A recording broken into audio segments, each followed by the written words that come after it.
Listo, Patricia. Buenos días, tardes ya. Bienvenidos y bienvenidas a nuestro conversatorio en la revista H-Art de la Universidad de los Andes en Bogotá, Colombia, donde estoy yo, Patricia Salamea, editora de la revista.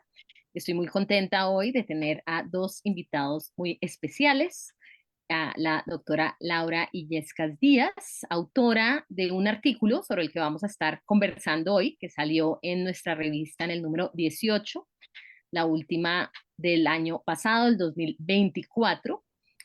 Laura, que es especialista en arte barroco español, publicó un artículo titulado La devoción de la Virgen del Sagrario de la Catedral de Toledo en Hispanoamérica, difusión y culto durante la Edad Moderna a través de sus verae effigiae, o sea, verdaderas efigies. Y hemos invitado al profesor Juan Luis González, con quien hemos tenido la oportunidad de tener muchos intercambios. Ha sido también autor en nuestra revista, ha colaborado con nosotros de muchas maneras, también ha visitado nuestra universidad.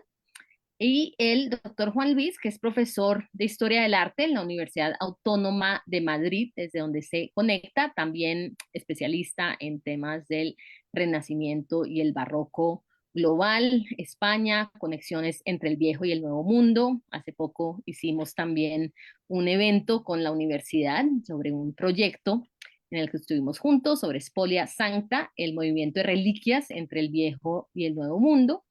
Y es autor de un libro publicado con ACAL en el 2015 titulado Imágenes Sagradas y Predicación Visual en el Siglo de Oro, entre otras muchas publicaciones. Así que los hemos invitado en este formato a conversar sobre este artículo, sobre sus contenidos, sobre, digamos, el detrás de las escenas de una publicación como esta, su relevancia para la actualidad, en un formato que ya hemos venido usando. Acá nos están viendo, oyendo a través de Facebook. Recuerden que están invitados a dejar sus comentarios o preguntas para la autora, para nosotros, y que nos pueden seguir viendo, además, porque este video y su contenido van a quedar en nuestra página HArt+, donde también pueden consultar otros conversatorios que hemos tenido dentro de esta misma modalidad.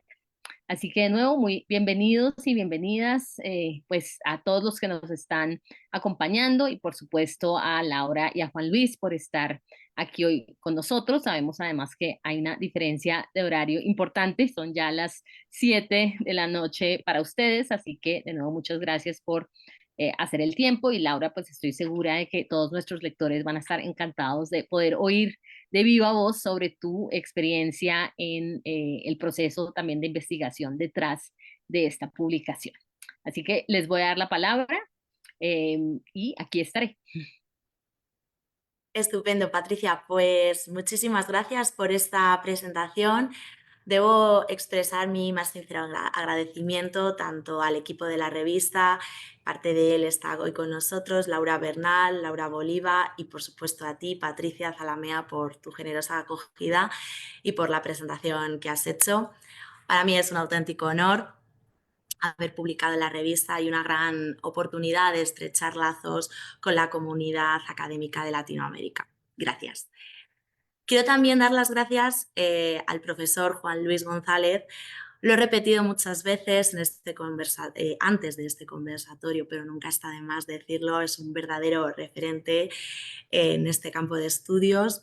Estar aquí hoy junto a él es sin duda un verdadero reto y una oportunidad única de aprender. Y espero de corazón estar a la altura. Gracias por haber aceptado y por estar aquí hoy, Juan Luis. Dicho esto, el artículo que presento hoy nace como una prolongación de mi tesis doctoral, centrada especialmente en el estudio de la orfebrería italiana durante el Barroco. Durante este proceso de investigación fui localizando numerosos datos sobre la difusión de la imagen de la Virgen del Sagrario en Hispanoamérica. Y esta circunstancia me llevó a abrir nuevas líneas de investigación, a adentrarme en territorios hasta ese momento bastante desconocidos para mí y a entender de forma mucho más íntegra el proceso, digamos, devocional hacia la imagen de María durante la Edad Moderna. Dicho esto, me gustaría hacer una pequeña presentación de mi artículo y para ello voy a compartir una presentación en PowerPoint de manera que podáis ir siguiendo los puntos básicos. Así que no sé si la veis ya. Ahí está iniciando. Vale, perfecto. Perfecto, sí. Y ahora debería estar lista. Sí. Vale, perfecto. Pues nada, como decía, el trabajo analiza la expansión del culto a la Virgen del Sagrario de Toledo en Latinoamérica durante la Edad Moderna, centrándose especialmente en la circulación de sus verdaderos retratos, ¿no? Como vehículos fundamentales para esa consolidación del culto mariano y de esa expansión de la imagen de la Virgen del Sagrario. No obstante, antes de entrar en materia, yo he considerado necesario dar unas breves pinceladas para contextualizar. Así que, dicho esto, comienzo. Tras el Concilio de Trento, la figura de la Virgen María adquirió un protagonismo renovado dentro del mundo católico, como una respuesta directa, ¿no?, a los ataques producidos en el seno de la Reforma protestante. La Iglesia de Roma asumió pues, el poder de incrementar y consolidar, más aún si cabe, su culto. ¿Pero cómo lo hizo? Pues mediante los recursos que tenía a su disposición, y los vemos aquí en la diapositiva: sermones, poemas, festejos, grabados. Todos ellos perseguían un mismo propósito: legitimar su condición de mediadora entre Dios y los hombres, así como su trascendencia en el misterio de la redención. Pues bien, dentro de estos recursos se incluyen las obras que hoy son protagonistas de este conversatorio, estos verdaderos retratos. Ahora bien, ¿qué son? ¿Qué características los definen? Pues como ya indica su propio nombre, se trata de retratos, generalmente de María, aunque también podían ser de Cristo y de los santos, que por lo general representaban una talla de culto de carácter escultórico ya existente, es decir, no eran de nueva creación. Como vemos en la diapositiva, como veremos más tarde, se mostraban ante el fiel espectador tal y como se ubicaban en sus espacios de culto, ricamente ataviadas, con estas imágenes con suntuosos mantos, joyas, coronas y un largo etcétera. Y una última característica, sí, sería también el uso de fondos neutros, generalmente enmarcados por cortinajes, ¿no?, para incrementar ese efecto ilusorio.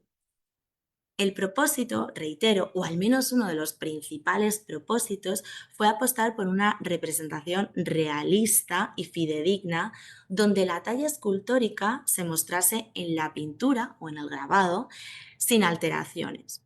¿Por qué? Pues la respuesta es sencilla: para hacer creer al fiel estar frente a la talla original. Pues bien, tras estas breves pinceladas introductorias, y nunca mejor dicho, es momento de subrayar la importancia. Y es que recordemos que estamos ante una sociedad en su mayoría analfabeta. Pues estos retratos fueron, junto con la palabra, el recurso más idóneo para difundir los postulados de la fe católica, porque su comprensión llegaba a todos los sectores. Además, asumieron una función de control por parte de las autoridades eclesiásticas. Explico esto. El hecho de contemplar, por ejemplo, un retrato de Cristo actuaba como un recordatorio, ¿no?, vamos a decirlo así, de las conductas marcadas por la moral católica y evitar esa caída en el pecado.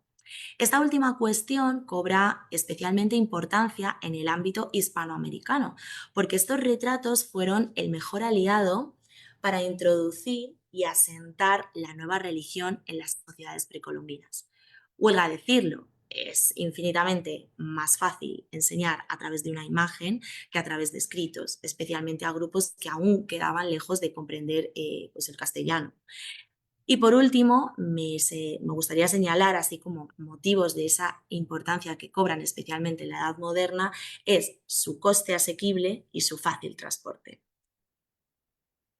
Dicho esto, de este modo, retratos como los que tenemos en la diapositiva, aparece la Virgen de Atocha, la Virgen de la Soledad o la que hoy nos ocupa, la Virgen del Sagrario, se consideran como auténticos sustitutos de las tallas originales y de hecho adquirían los mismos poderes taumatúrgicos.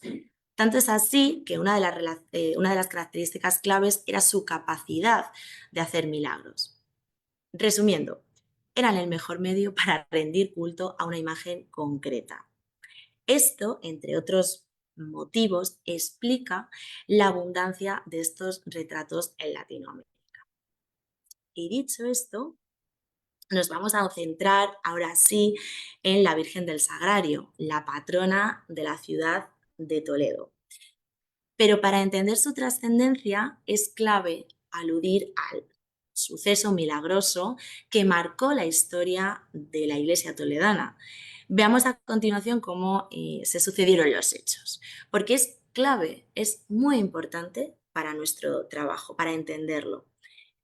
Según la tradición, la Virgen descendió a la Catedral de Toledo para imponer la casulla a San Ildefonso, un obispo, este obispo era de época visigoda en el siglo VII.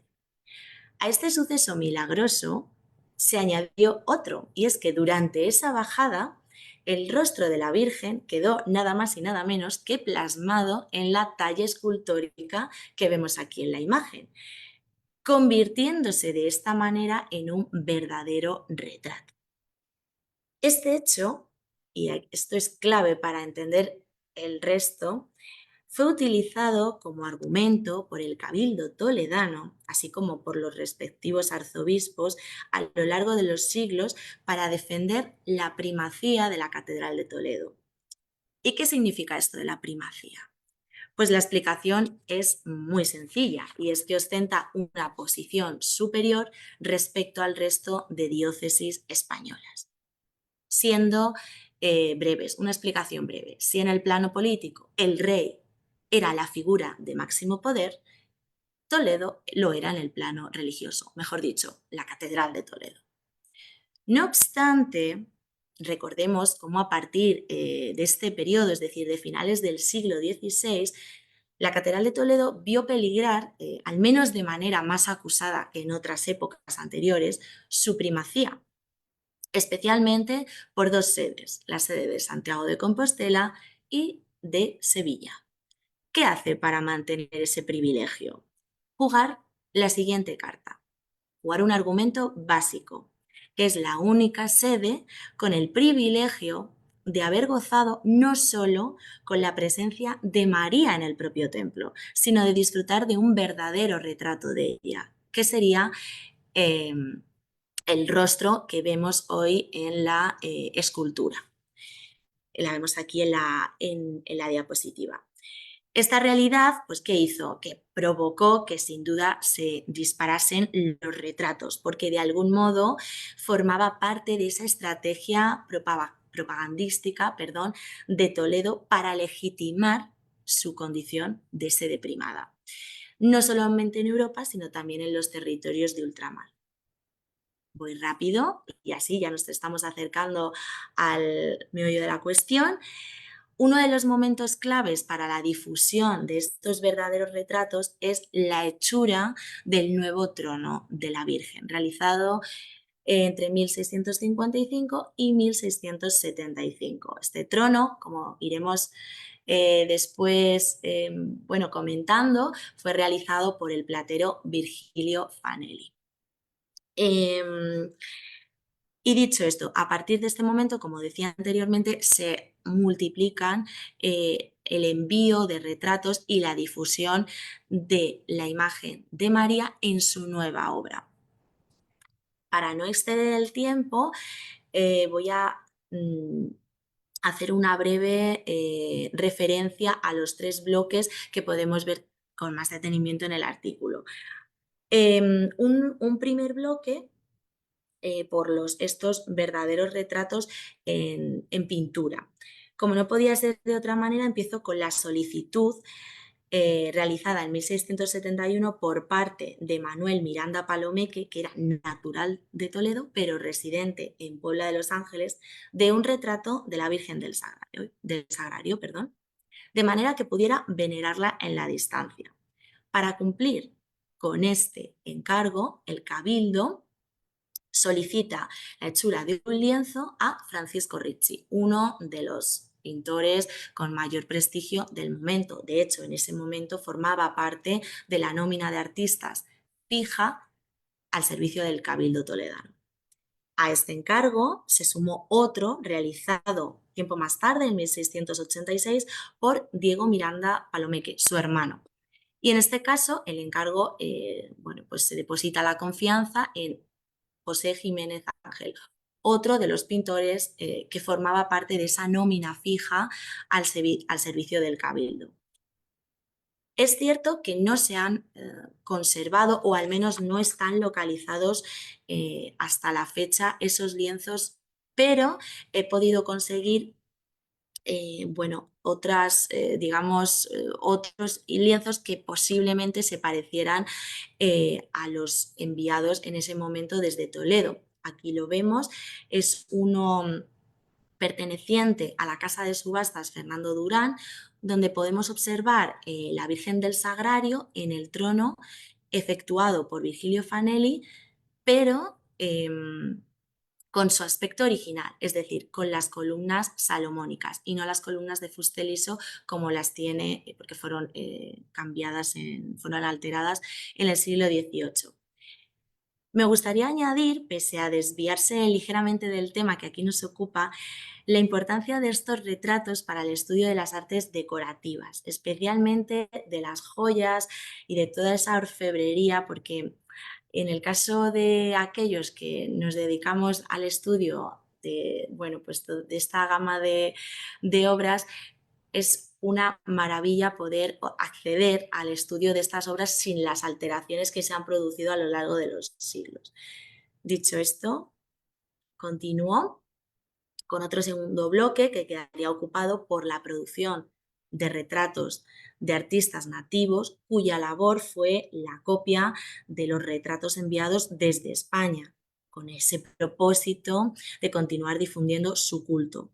Ahora bien, se puede detectar una transformación de la imagen, por ejemplo, incluyendo atributos locales, pues para estrechar el vínculo con la población, ¿no? Para sentirlos más cercanos. En este caso, como vemos en la diapositiva, la Virgen del Sagrario tiene una tez morena y vemos ligeras alteraciones en el trono, pero esto no me voy a detener porque si no excedo los 10 minutos si es que no lo he hecho ya, pero termino y tenía que citar en un tercer bloque a las estampas, cuyas características, como iremos desgranando también ahora a lo largo del conversatorio, sería su bajo coste, una difusión mucho más fácil que los lienzos y su utilidad para la oración y la meditación, especialmente en el ámbito doméstico. En este caso son muy interesantes, os he traído dos ejemplos donde aparecen a la izquierda el trono con fuste liso, pero esto es un diseño realizado antes de la ejecución del trono.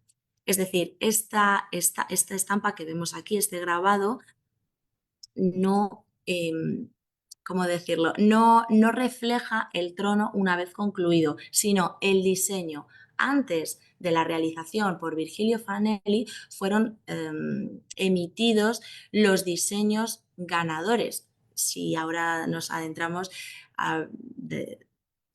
hubo un concurso, me estoy adelantando a ciertas cuestiones, pero hubo un concurso, entonces el diseño ganador se difundió y en este sentido resulta muy interesante porque hay grabados del diseño del trono, antes incluso de haberlo ejecutado.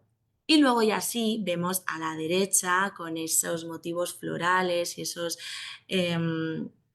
esa abundante vegetación, el trono ya concluido y posteriormente ejecutado por Virgilio Fanelli. Dicho esto, muchas gracias y ahora ya sí, doy paso al profesor Juan Luis. Espero haberme ajustado más o menos al tiempo.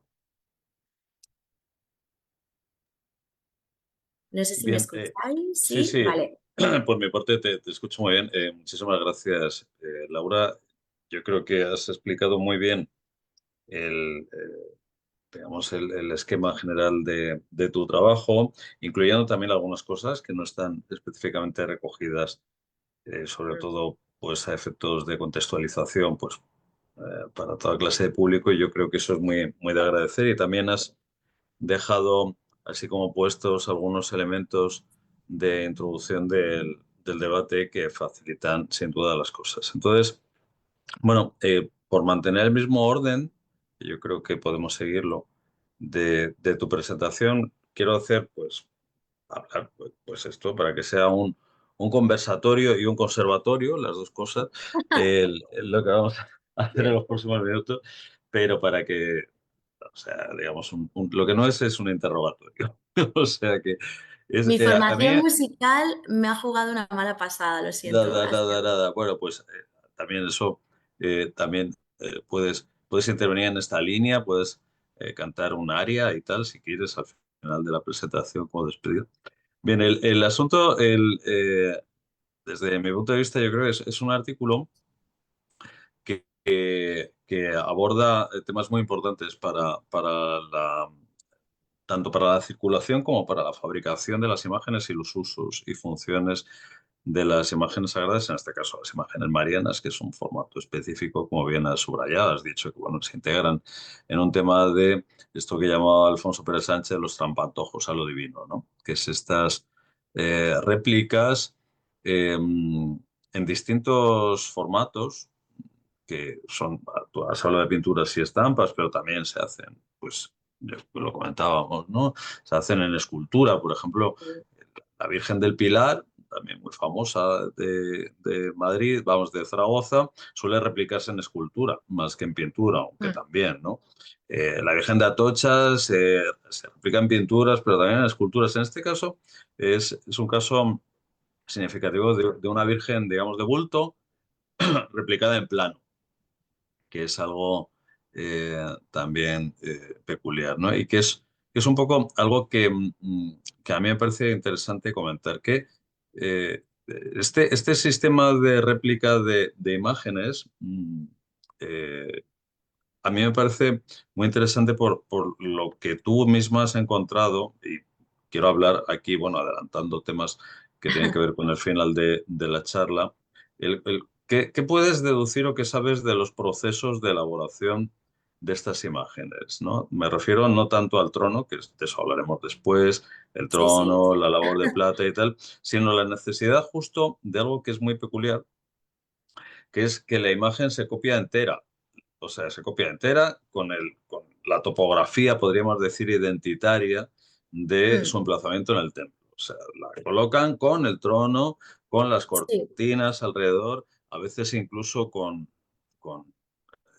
la mesa de altar, a veces con orantes o con un dedicatario. Es decir, ¿qué necesidad crees tú que hay de andar haciendo estas réplicas cuando inicialmente, porque claro, esto ya habla un poco del tipo de público para el que están destinadas estas imágenes? Claro, esto tiene todo el sentido, esta identidad entre imagen y copia, cuando el público conoce el original, ¿no? Pero ¿cuáles son las garantías que quien está haciendo la copia produce para el público? O sea, ¿cómo esas réplicas enfatizan la similitud entre copia y original, ¿no? Un poco cómo funcionan estas copias, igual cuando se copia a la Virgen de la Almudena, a la Virgen de Guadalupe, o como conoce muy bien Patricia, a la Virgen de Chiquinquirá. Son otras que en este caso son vírgenes de vuelta, ¿no? Que a veces vienen claro. a Europa. Un poco como, ¿qué puedes contextualizar de cómo se elaboran estas imágenes? ¿Quiénes las ven? ¿Cómo se hacen? A ver, cuéntanos un poco más de lo que has contado al principio de tu trabajo. Claro, yo pues a través de, sobre todo en el caso que he estudiado, que es la Virgen del Sagrario, lo puedo responder a través de la documentación de archivo que he trabajado bastante en el capitular de Toledo. Y es esa idea que venía subrayando a lo largo de la primera parte, como bien dices, de estar frente al original y por ello esa necesidad de incluir todo el ajuar que compone la imagen y esa necesidad de captar en la pintura, en este caso incluso en el grabado, hasta el más mínimo de los detalles. Especialmente, eh, yo lo decía también, para el estudio de las artes decorativas es espectacular, porque en muchas ocasiones aparecen incluso con piezas que han desaparecido. En el caso de la Virgen del Sagrario aparece con una de las coronas eh, que desapareció en la Guerra Civil y con el manto de las 80.000 perlas, que es así conocido como tal, y que también, bueno, pues paradero desconocido hasta la fecha, también creo que fue víctima de esa contienda que todos sabemos. Entonces, la documentación lo demuestra, que es esa necesidad de querer captar de una manera fidedigna y de lo el entorno, ¿no? Donde el lugar de culto donde aparece la imagen. En muchos de los, bueno, en algunos de los, lo diré, de los testimonios escritos, de los legajos que he podido consultar, sí se dice o sí se especifica al pintor de turno, en este caso a Francisco, o sea, sí, a Ricci o al que toque en ese momento, que se haga incluyendo el trono, incluyendo los blandones, incluyendo los cortinajes, porque se desea, ¿no? Que sea de ese modo. Supongo que ese es el propósito. A la hora de, en una de las cartas que envía Miranda Palomeque al Cabildo, expresa, y esto sí que es una copia de su propia carta, expresa de manera clara, sin ningún tipo no da lugar a interpretación, ese deseo de tener una imagen de la Virgen del Sagrario para, para rendirle culto. Y supongo que ese deseo, ese empeño es extensible al resto, ¿no?, de comitentes que solicitaban o que requerían este tipo de pinturas. Sí, luego retomaremos esto porque me interesa volver a hablar de un poco de la intencionalidad política que hay detrás de este proceso que tú has comentado, ¿no? Del Mm, asunto de la primacía de la Catedral de Toledo frente a otras sedes españolas y también extraespañolas, probablemente, de otros lugares del orbe católico hispánico. Pero a mí, claro, el asunto que inicialmente te ocupó en la tesis y que después tratas aquí, que es el tema del trono, la mm, importancia digamos, de engalanar este tipo de imágenes, particularmente se hace con las vírgenes, ¿no? sí, Eh,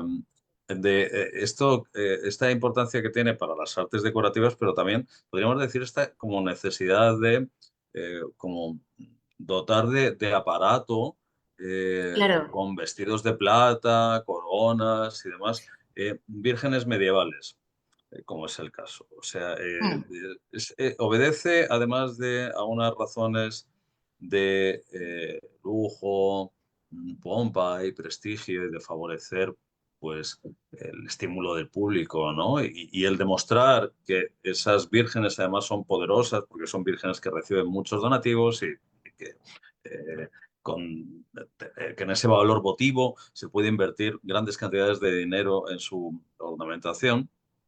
Pero ¿hasta qué punto no es también digamos, una forma de actualizar viejos cultos? eh, Cultos pero, que además, pues a lo mejor habían pasado desapercibidos, ¿no? Antes, es decir, me preguntaba en esa línea. La Virgen del Rosario, hasta este momento del 17, es una Virgen famosa, como puede ser, yo que sé, la Virgen de la Antigua en Sevilla, o como digo, la Almudena de Madrid y tal. Es una Virgen que hay que volver a poner de moda. O sea, el fenómeno de de las copias y del trono y todo esto, también es digamos, un problema interno de la propia Catedral de Toledo. Hay otras vírgenes tan famosas como la Virgen del Rosario, con las cuales podría entenderse que esta virgen tiene algún tipo de competencia, tanto en la propia catedral como en la misma ciudad de Toledo. Vale, entiendo que dices la Virgen del Sagrario y no del Rosario. Sí, sí, no, la del Sagrario, la del Sagrario, Vale, vale, que es es la que, del... vale, vale. Es que no sé si lo he entendido mal o te he entendido el Rosario. Digo, nos Es hemos que a ido. lo mejor, no, a lo mejor he tenido un lapsus lingüe, Vale, pero vale, vamos, estoy pues ya hablando está. de la Virgen tuya, Sí, sí, ya, la del artículo. es mía ya directamente. Es que hay que hacer esta revisión, ¿no? Este auge del culto al final del siglo XVI, cuando se lleva a cabo la construcción de la capilla de la Virgen del Sagrario, que es donde, bueno, pues de alguna manera participan los artistas de mayor prestigio de ese momento, todos ellos vinculados a la corte. Y de hecho, en ese momento fue cuando se hicieron los grandes festejos que acudió incluso Felipe III a estos festejos organizados en 1616 en Toledo. Esa necesidad de reavivar, no sé, revitalizar ese culto a la Virgen del Sagrario existe, sí existe y además se mantiene a lo largo de todo el siglo XVII, o sea, perdura y se traslada a lo largo del siglo XVII. De hecho, las mayores obras, especialmente de orfebrería y arquitectura, se centran en su culto. Además de toda la documentación de archivo, he leído muchísimo, bueno, muchísimo, he leído bastantes relaciones y sobre todo literatura artística y literatura religiosa de ese momento en Toledo. Y es verdad, no es porque hoy aquí sea nuestra protagonista y porque yo sea una fiel defensora de la Virgen del Sagrario y porque yo sea toledana, que lo soy, queda dicho, pero es verdad que todo, de alguna manera, gira en torno a esta imagen y todo gira en torno a la primacía. Entonces, es verdad que a lo largo de todo a partir de la segunda mitad del siglo XVI y todo el siglo XVII e incluso parte del siglo XVIII, digamos que sí existe como ese hilo conductor o ese afán que perdura en el tiempo por revitalizar y por mantener en una, digamos, posición única al el culto de esta imagen. No sé si te he respondido a Sí, la... no, no, está bien confirmado y además yo, y Es esto que, ya tiene que ver es que además, directamente con... perdona, Sí, Juan, sí, Juan Luis. No, que siempre, es que ahora mismo, bueno, porque era un conversatorio y no era una exposición, pero podría incluso recoger, los puedo subir luego incluso a redes sociales, fragmentos donde siempre se alude a la imagen de María, o sea, a esta imagen, a la imagen de la Virgen del Sagrario, cuando no, de alguna manera no está justificado, pero siempre se incluye o siempre, soy dicho de una manera, no tenía por qué aparecer o no tenía por qué aludirse a la primacía y a la imagen. Y de alguna manera siempre se intenta incluir para justificar, por ejemplo, el nuevo trono o la nueva corona de María. vale. Claro, es que yo, todo este fenómeno de las obras, también un poco por explicarlo a nuestro público, Sí, claro. claro, la Virgen, la reestructuración del Sagrario se hace más o menos de forma contemporánea a la reestructuración de la Capilla de las Reliquias, que eso es un tema que Sí, interesa mucho a nuestra compañera Patricia.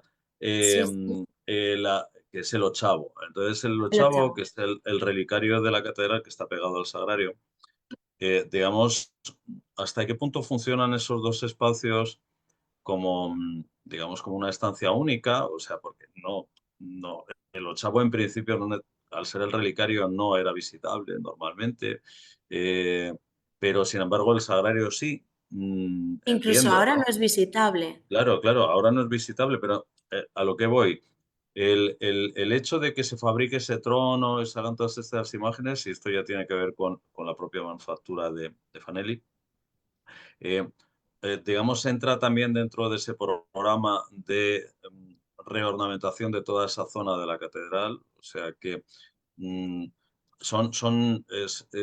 es algo que hay que entenderlo no solo como, digamos, decoración de una imagen, sino como decoración del espacio, el Claro, trono. sí, sí, efectivamente, era esa también forma, digamos, está ligado a aquello a lo que aludí rápidamente al inicio del conversatorio, esa reafirmación del culto a María frente a esos ataques sufridos en el seno de la Reforma Protestante, tiene una respuesta por parte de la Iglesia Católica, y en el caso de Toledo es muy obvia, y es la realización de la capilla del Sagrario con un espacio de culto nuevo dedicado única y exclusivamente a María.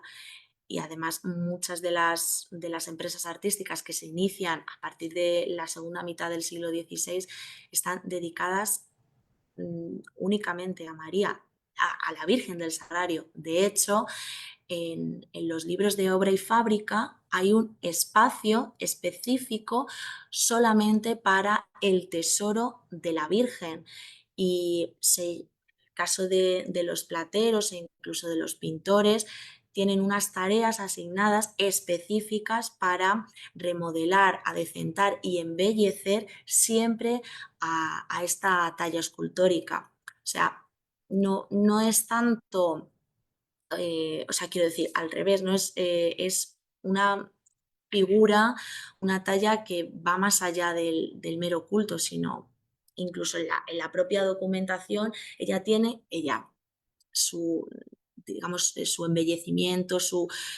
todo lo que tenga que ver en torno a esta imagen tiene un espacio específico en los libros, e incluso un fondo también realizado por el propio Cabildo, donde están todas las cuentas vinculadas con el sagrario. De hecho, se llama así, cuentas del sagrario, porque generaba muchísima documentación debido a todas las empresas que se hacen únicamente de limpieza de todo su tesoro, no del tesoro catedralicio, sino del tesoro de esta talla escultórica. Esto me parece muy interesante. Es Sí, muy...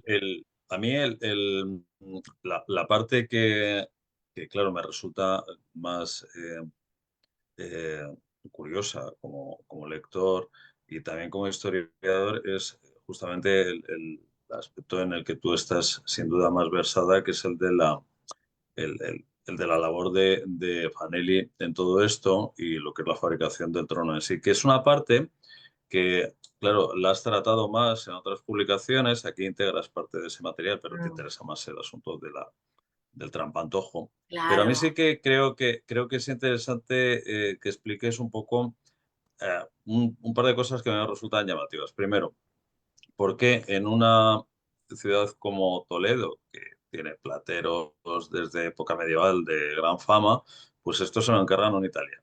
O sea, ¿qué hace ahí Fanelli? ¿Por qué Fanelli? Eh, ¿Por qué este encargo a los italianos? Él tiene una técnica o a lo mejor un precio o una capacidad de trabajo o una rapidez de la que Mm. pues carecen sus compañeros de oficio en Toledo. Es que simplemente él tiene muy buenos contactos con el Cabildo y por eso le llaman. Y luego, esto digamos un poco para justificar por qué él. Y en segundo lugar, cómo funciona la elaboración de una obra de platería tan grande y tan cara. Eh, Claro, yo imagino que en otro tipo de obras más pequeñas, como puede ser cálices o incluso custodias y tal, pues eso lo sabrás mucho mejor que yo, pues a veces imagino que se le da el metal precioso al orfebre, otras veces se le da dinero para que lo adquiera, pero tiene que hacerlo bajo ciertas condiciones. hay una serie de plazos de entrega, como tú has sacado antes, se hace un concurso, ¿no? Sí, sí, Y se me adelanté elige, un poco. claro, se elige un modelo, un poco esas tres cosas, ¿no?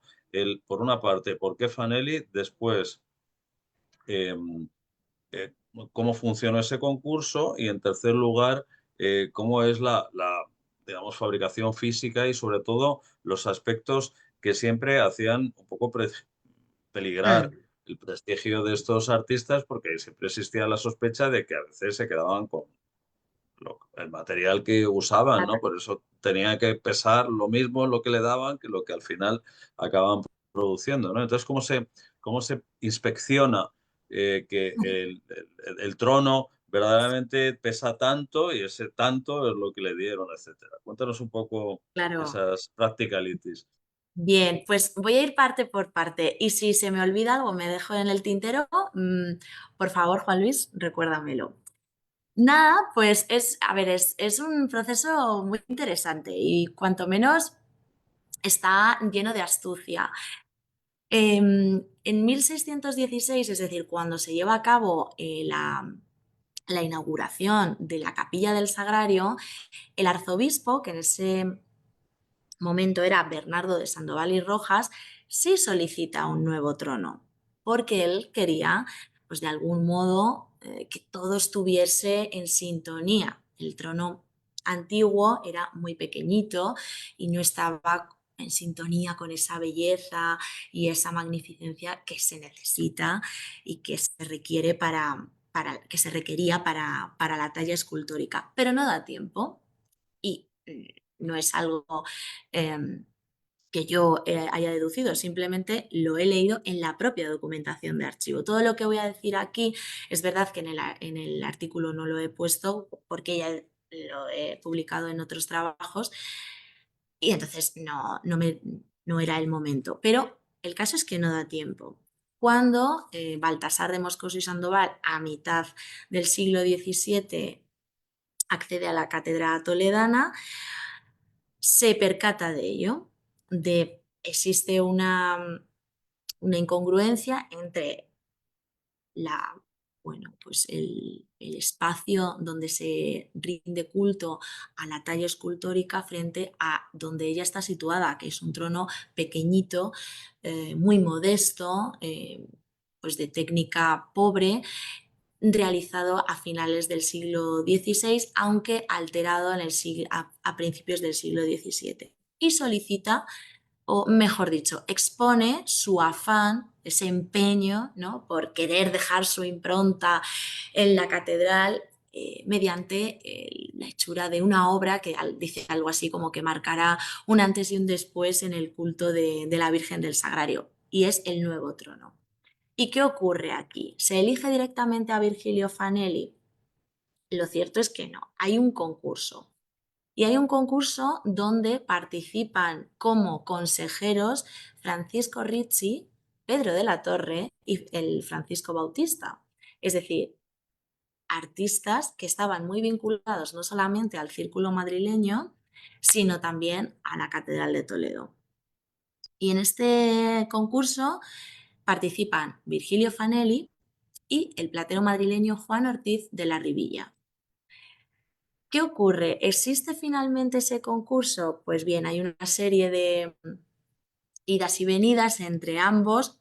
Virgilio Fanelli expone unas condiciones que son muy buenas, como buen italiano que es, persuade de una manera insistente al cabildo y el cabildo no se deja convencer, ni tampoco el arzobispo, es decir, ellos apuestan por realizar, o por mejor dicho, por realizar ese concurso. Pero Virgilio Fanelli, que en ese momento residía en Madrid, porque recordemos, vino a realizar la lámpara que hoy ilumina el Real Panteón del Escorial, se adelanta y aparece en Toledo. Se presenta al cabildo, porque hasta ese momento no lo conocían, todo era a través de cartas, se presenta al cabildo y bueno, imaginemos, yo soy Virgilio Fanelli, voy y les dice algo así, es que además está todo documentado, Voy empezando con las piezas del trono, vosotros las vais evaluando y luego ya, si creéis que soy digno de ser el autor del trono, me elegís. Entonces, Juan Ortiz de la Rivilla, el pobre desde Madrid, y lo digo así de una manera coloquial porque pues se queda sin esa oportunidad porque ni siquiera llegó no se dio. Virgilio Fanelli llegó en diciembre a Toledo, 1654, y en 1655 ya había firmado el contrato. Ricci, Pedro de la Torre y el Francisco Bautista dicen, bueno, ustedes lo han elegido al cabildo, entendemos que es una buena elección, pero realmente no ha habido duelo, no ha habido concurso. ¿Por qué Fanelli y por qué no otro artista? Supongo, después de muchas lecturas y después de tener a artistas como Francisco de Salinas, que era un maestro excelente, o Antonio Pérez de Montalto, autor de la custodia procesional de la Catedral de Murcia, que es una maravilla, es una obra exquisita de orfebrería. ¿Por qué no ellos, entre otros maestros activos en Toledo, y si Fanelli? Porque era italiano y era símbolo de prestigio, porque trabajó para Felipe IV y porque el propio Felipe IV había emitido juicios positivos de esa lámpara que hizo en Génova. Virgilio Fanelli la hizo en Génova y se trasladó al Real Panteón para montarla. Estos tres factores le hicieron el candidato perfecto. Eso y que ofreció unas cláusulas muy llamativas. ¿Las cumplió? Ninguna. Y eso es verdad. No cumplió ni una de las cláusulas, pero ofreció pues terminar el trono en 2 años. Y no sé si sabéis que lo terminó en 20 años de los 2 acordados inicialmente. Un precio muy bajo, 2.000 reales, cuando cobró la friolera de $500.000. Ofreció trabajar en solitario, cuando a un maestro platero es imposible trabajar en solitario porque necesita oficiales que le vayan haciendo tareas de limpieza, de fundición. Y él ofreció hacer el trono de manera exclusiva para el cabildo en solitario. Bueno, toda una serie de mentiras que hoy podemos analizar perfectamente porque están todos los contratos y es muy llamativo y muy significativo ese modo de actuar que el cabildo creyó y el arzobispo también lo creyó al pie de la letra y que en ningún momento cumplió. Creo que ahí te he respondido varias de las Sí, no, cuestiones.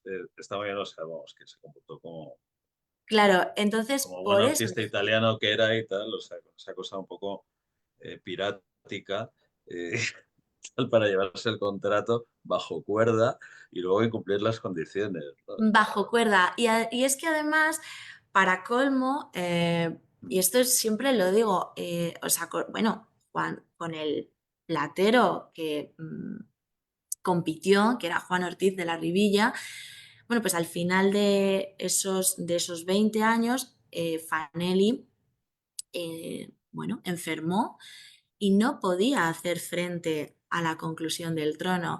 ¿Y sabéis a quién reclamó para concluir el trono? A Juan Ortiz de la Rivilla.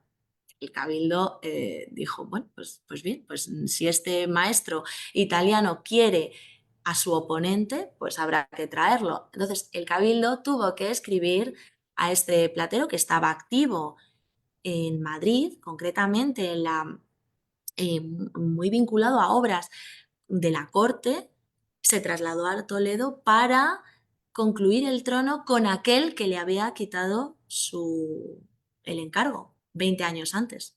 O sea, de alguna manera todo tiene más o menos un final feliz, más o menos. Sí, bueno, feliz, Sí, paradójico. Una cosa con esto del trono. Em, esta imagen ha procesionado, procesiona. Se Sí, saca fuera de la catedral, pero con el trono o sin el trono. con el trono, con el trono. Em, Vale, con el trono hasta hace relativamente poco, en muy contadas ocasiones, porque pesa muchísimo. Bueno, debo decir que es huevo, entonces, pero aún así pesa muchísimo y solamente procesiona por el interior de la catedral el día de la Virgen del Sagrario. El día de... O sea, perdón, el día de la Asunción de la Virgen. vale, vale, vale. Sí, quiero decir que también para quienes nos escuchen, en Toledo no es raro sacar a procesionar superestructuras de plata, ¿no? Como es el caso de la procesión del Corpus, que es una custodia gigantesca de las mayores del Efectivamente. país y que sin embargo se saca. Y se saca a través de un, digamos, pasaje ornado de tapices que hasta hace no mucho se clavaban directamente a las paredes cada vez. O sea que en Toledo me da la Sí. impresión de que el despliegue de riqueza siempre está por delante de la conservación de las obras, ¿no? A Sí, veces. sí, sin lugar a dudas. En este caso, en el caso del trono, vamos, del trono de la Virgen del Sagrario, salió a procesionar durante el siglo XVII y siglo XVIII, sí sale a procesionar, además con, si mal no recuerdo, sobre un carro que realizó en su momento Juan Bautista Monegro, o al menos no el carro como tal, porque no lo realizaría un platero, sino la estructura. Para quien no lo sepa, Toledo es una ciudad bastante difícil de transitar porque son calles muy estrechas con muchísimo desnivel, entonces se tuvo que realizar un carro que ya servía para el trono antiguo. Juan Bautista Monegro es anterior a mitad del siglo XVII, entonces ya servía para el trono antiguo y se reutilizó para el nuevo. Aún así, a partir del siglo XX ya no sale por las calles y menos este trono, a no ser en situaciones, o sea, perdona, en ocasiones muy específicas y por el interior de la catedral el día de la Asunción. Pero sí, no tenemos ningún tipo de reparo en, Sí, sí. por No, ejemplo, las capas pluviales, sí, todo. del 16 se sacan y tal, tranquilamente, aunque llueva. Para eso son pluviales. Yo quería hacer un comentario breve solamente porque además eso probablemente puede dar también pie a alguna precisión por parte de Patricia. Y es el asunto este que es muy interesante, que entendemos que no es necesariamente tanto tu campo, que es las réplicas estas de los trampantojos adaptados por parte no solo de españoles que se llevan las imágenes a América, sino Mm, también de criollos e incluso de nobleza indígena o de artistas indígenas, y claro. esos sistemas de adaptación digamos, al léxico local, tanto a través de elementos identitarios, Mm. raciales o decorativos, ¿no? Un poco, ¿qué ejemplos has encontrado y, bueno, y de qué manera, pues a lo mejor Patricia puede comentar casos que ella misma conozca, ¿no? Que he comentado antes, el de Chiquinquirá, pero otros de este tipo de vírgenes que se replican y que se van adaptando, ¿no? A distintos entornos. Les iba justo a añadir, para conectar con lo que decía Juan Luis, que a mí me parece que uno de los aspectos también pues, más fascinantes de tu trabajo es ver esa transformación de lo que es una verdadera efigie, ¿cierto? Es un verdadero retrato que sale pues de un retrato divino, ¿no? Donde, como tú bien lo cuentas, es el rostro de la Virgen que se imprime directamente, ¿no? Mm. Eh, sobre la materia, pero al mismo tiempo cada una de estas verdaderas efigies, ¿no? Eh, vuelve y la presenta con muchas variaciones, ornamentación adicional, es decir, se mantiene el trono, se mantienen ciertos elementos primordiales que la identifican, que la hacen como esa verdadera réplica, pero siendo la verdadera imagen que tiene también pues muchos niveles de, a nivel teórico, ¿no? De lo que es la imagen y se adaptan, como dice Juan Luis. A mí me llamó la atención muy particularmente la del Luis Niño, la que está en el Museo Nacional de Arte de Bolivia, donde vemos la inclusión de un retrato, pero y como tú bien dices, también la tez de la Virgen es otra, y si el énfasis está sobre el verdadero retrato, vemos que en realidad hay toda una serie de variaciones, y pues también quería oírte un poco sobre eso, cómo entendemos eso. Claro, ¿me oís? Sí, sí, ¿verdad? Vale, perfecto. Sí, es una de las, de las cuestiones que me he dejado en el tintero y que me gustaría seguir profundizando, ¿no? Esa expansión y adaptación de la imagen que hoy es nuestra protagonista en Latinoamérica.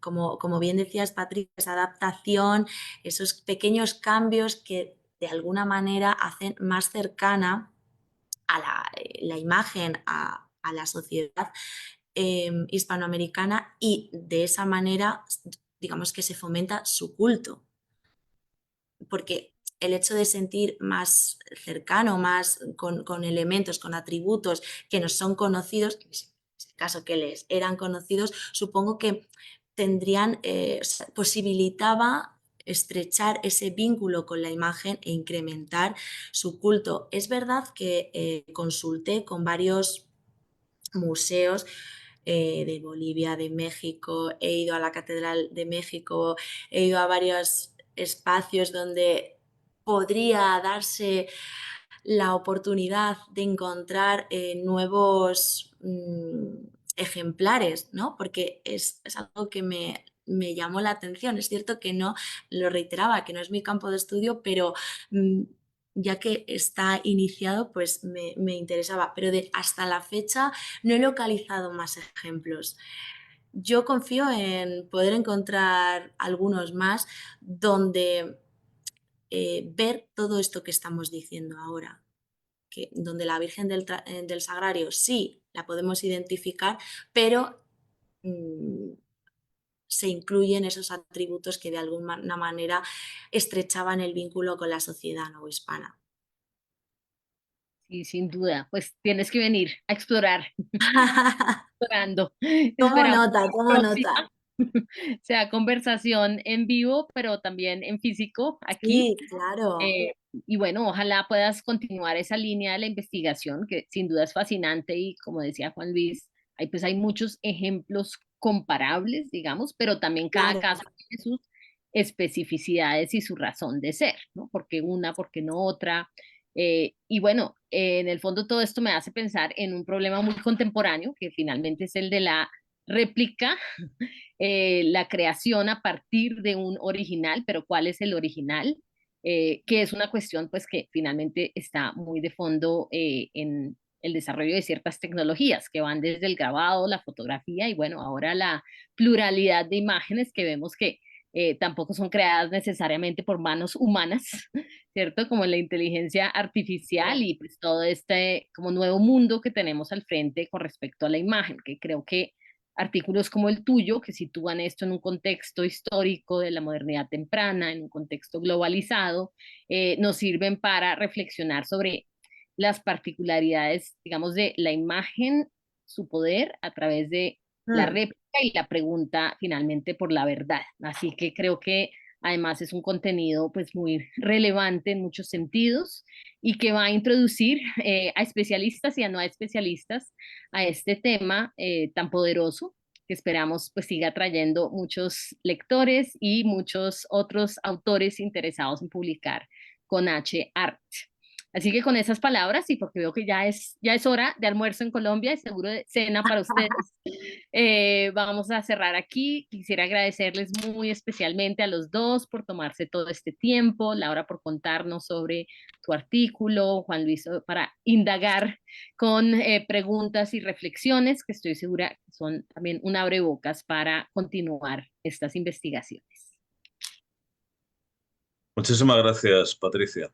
Muchísimas gracias por esta invitación, por esta oportunidad y además por la posibilidad de ayudar a que un artículo que es ya de por sí muy bueno, pues pueda ser disfrutado por más personas que los lectores que ha tenido Laura Illescas y los que sin duda va a seguir teniendo en el futuro.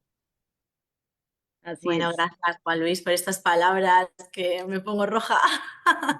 Nada, gracias a todos por la oportunidad de, bueno, pues de seguir creciendo, de ampliar las perspectivas de un trabajo que creía cerrado y que este momento ha sido, este espacio ha sido como darle vida e incentivar a que continúe creciendo y sobre todo por la valorización de mi trabajo. Muchísimas gracias, Patricia y Juan Luis, y al resto del equipo también. Bueno, pues de nuevo, muchas gracias, Laura, que sea el comienzo o la continuación. Y pues como decíamos, las lecturas pues siempre se van multiplicando y van apareciendo nuevas posibilidades, así que nunca está cerrado un tema. De nuevo, gracias, Laura, Juan Luis, todo el equipo de HART, todas las personas que han estado conectadas y los que nos van a ver en el futuro, porque esto permanece grabado tanto en nuestra página de Facebook de la revista como en la página de la revista. Nos van a poder consultar allí muy prontamente. Entonces, de nuevo, gracias. Hasta luego. Hasta pronto, espero. Hasta pronto, hasta Muchas pronto. gracias. Hasta una Chao. próxima ocasión. Gracias a todos.